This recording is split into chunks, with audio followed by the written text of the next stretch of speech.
Live from downtown Detroit, home of WDIV and Click on Detroit, Local 4 News at 5 starts now. Well, our morning commute was no picnic with the snow, but are we in for it again? We'll look at that and where temperatures go from here coming up. Hank? Ben, did you receive a strange text message early this morning? Guess what? You're not alone. It wasn't a hacker, but wait till you find out what really happened. All right, Hank, but we begin with Founders Brewing saying they plan to reopen their Detroit tap room, but they're pledging to make a major course correction before they do so. Thanks for being with us here for the News at 5. Following a damaging racial discrimination lawsuit, the brewery is pledging to make a slew of changes in a bid to make things right. Some fascinating developments to break down here. First off, leaders of the company say they're going to reopen the Detroit tap room next year. There will be a new general manager at the helm, and 100% of the profits made there are going to go directly to Detroit charities through at least 2022. We bring in Coco McAvoy, who's live at the tap room. Coco, we also got some insight into how badly this scandal has hurt the company. Yes, the owners admit it's been a really tough time. They say they've lost hundreds of accounts and that sales reps in Detroit have really struggled because of this. So now they hope to fix their image. After a controversial couple of weeks, the Founders Tap Room in Detroit has been empty, closed suddenly after a racial discrimination lawsuit. People are questioning our brand and our motives and the integrity of the company. Leading co-founders Dave Angbers and Mike Stevens to do some damage control. We've got a few hundred lost accounts on a national level, and we will personally connect with them. It's part of a plan to clean the company's image before reopening the tap room early next year. When we do open, our plan is to give 100% of the profits back to the community of Detroit. The funds will go directly to Detroit charities and organizations that have not yet been chosen. The point is really trying to connect in an honest way. The company will be looking for a new general manager and a permanent diversity and inclusion director. They'll also have a third party conduct an audit to study the workplace dynamics. We wanted to be part of the rebirth and regrowth of Detroit. And I think we didn't do a great job. To do a better job now, Charity Dean with the city's Civil Rights, Inclusion and Opportunity Office believes Founders owners have to dig deeper. If you want true culture change, then leadership has to take the initiative because racism has no place in the city of Detroit. And the co-founders hope their changes will be enough to help rebuild their national brand. And the staff here at Founders will be paid through the year, and they plan to reopen the tap room either in January or February of next year. Back to you. And Coco, talk about the status of the employee who was accused of using a racial slur in the tap room. Yes, so the owners said that as of right now, that employee does still work for Founders. They said their focus was to first figure out what to do with the general manager, and now they can figure out what to do with that specific employee. Yeah. All right, Coco. All right, let's get to some breaking news at this hour. General Motors is selling the shutdown Lordstown, Ohio plant. Lordstown Motors is buying the plant. This is a startup company working to build electric pickup trucks. They plan to make the insurance electric pickup truck, their Endurance rather. GM says the move has the potential to create a significant number of jobs and help the Lordstown area grow into a hub for electric vehicles. Right now, a Detroit teenager is in the fight of her life after being shot, and police say it happened because of a dispute over loud music. Taya Hines was shot in the stomach and is listed in critical condition tonight. Our Victor Williams spoke to her mother as police hunt for the shooter.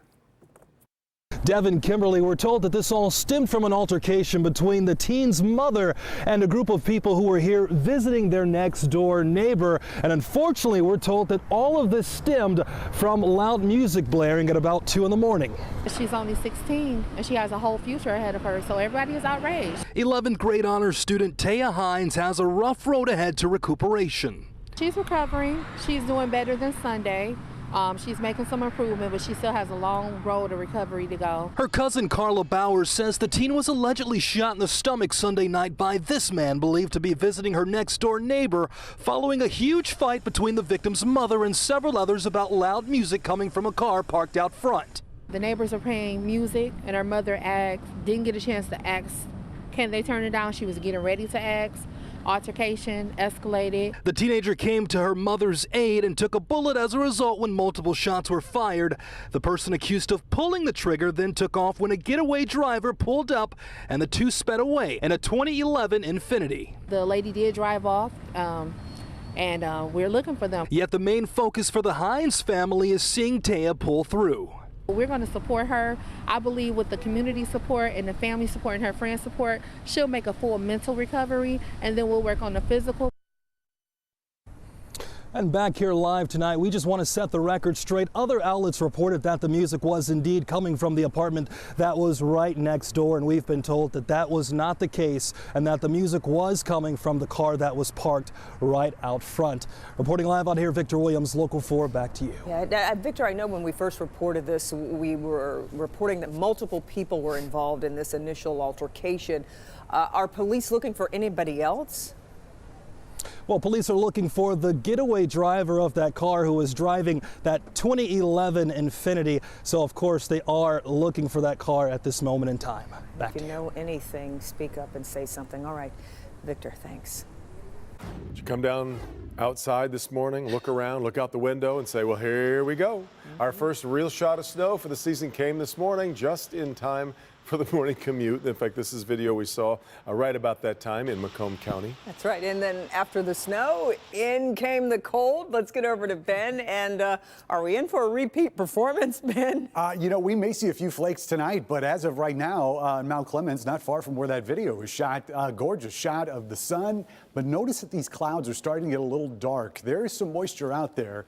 Temperatures, though, right around that freezing mark, and with 5 to 10 mile an hour winds, feeling like the 20s with wind chills in a lot of locations. Here's 4 Live radar, and through most of the area, at least through Macomb County, even though there's some flakes that are flying out there, those are generally flurries. Out here in the west zone, there may be a put-together snow shower at times, especially south of 96 here, and maybe a few more as we get into the evening hours. So other than that, it's teeth-chattering cold. I don't know if that's hyphenated or not. I didn't have time to look up teeth-chattering, but we do see some improvement over the weekend. Then it's near-record cold, as if this week wasn't bad enough. We'll look at all those numbers in just a few minutes. Kim? Okay, Ben, and this morning, snow caused crashes all over town, including 3 deadly crashes where 4 people were killed. In St. Clair County, 2 people died after crashing on an icy road near M25 and Jetto. Then in Oakland County, a 40-year-old driver was killed in a head-on crash on Hickory Ridge near Sactor Road.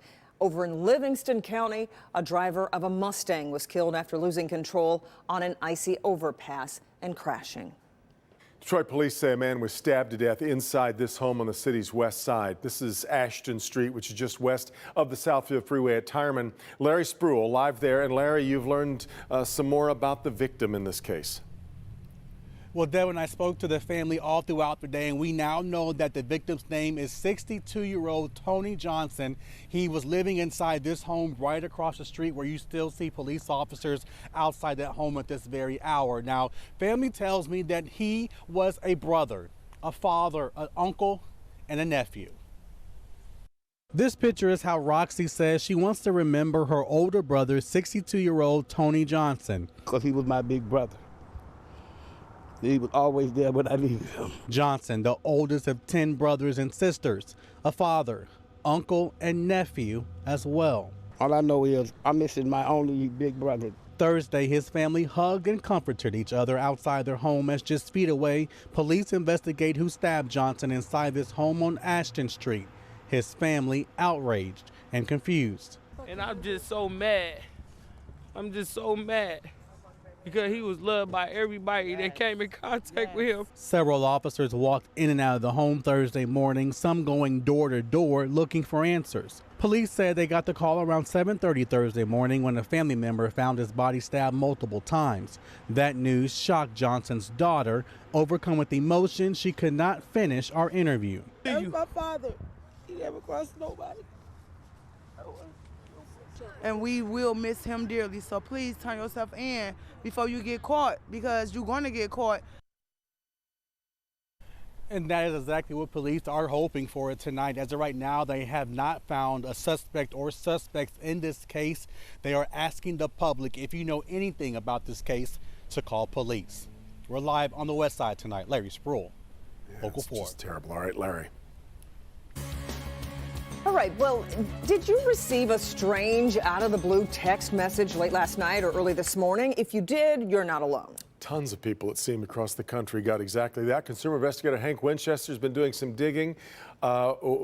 What exactly was going on here? This is a little strange, Yes. right? A lot of people getting this text message. The timing is strange. Wait till you hear what really happened. The good news, it was not a hacker. We got a lot of emails. We got a lot of calls from different people concerned about getting those text messages from family members and friends that came in at 1 o'clock this morning. Well, social media, as you can see, was lighting up with people saying that they never even sent those messages. So here is what happened. It doesn't matter if you have Verizon, AT&T, Sprint, T-Mobile. All the carriers joined up for a cross-carrier messaging system just last month. The goal there to improve chats and text messages between the iPhone and Android users. Well, last night, the system was going through a maintenance update. They had a big glitch. That glitch sent all of those text messages. So here is the weird part of the whole story. These were messages that were unsent from Valentine's Day.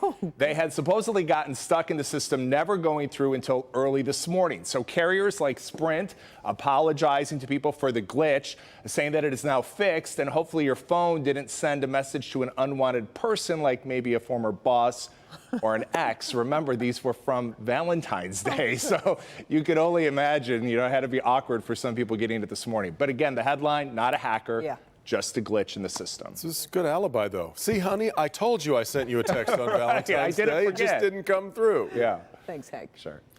All right, much more ahead here at 5. Here's Nick Monticelli. It's a reality parents have to accept. If their kids go into the military, there is a chance they might not come home. It was in the back of my mind every minute that she was gone. But Corporal Ann Vassis had everything going for her. What changed so drastically? This family is sharing their very personal family tragedy, hoping it can help you. Coming up. Also, a Michigan State student charged in a violent sexual assault case. Wait until you hear how police say he lured his victim into a dorm room. Sean.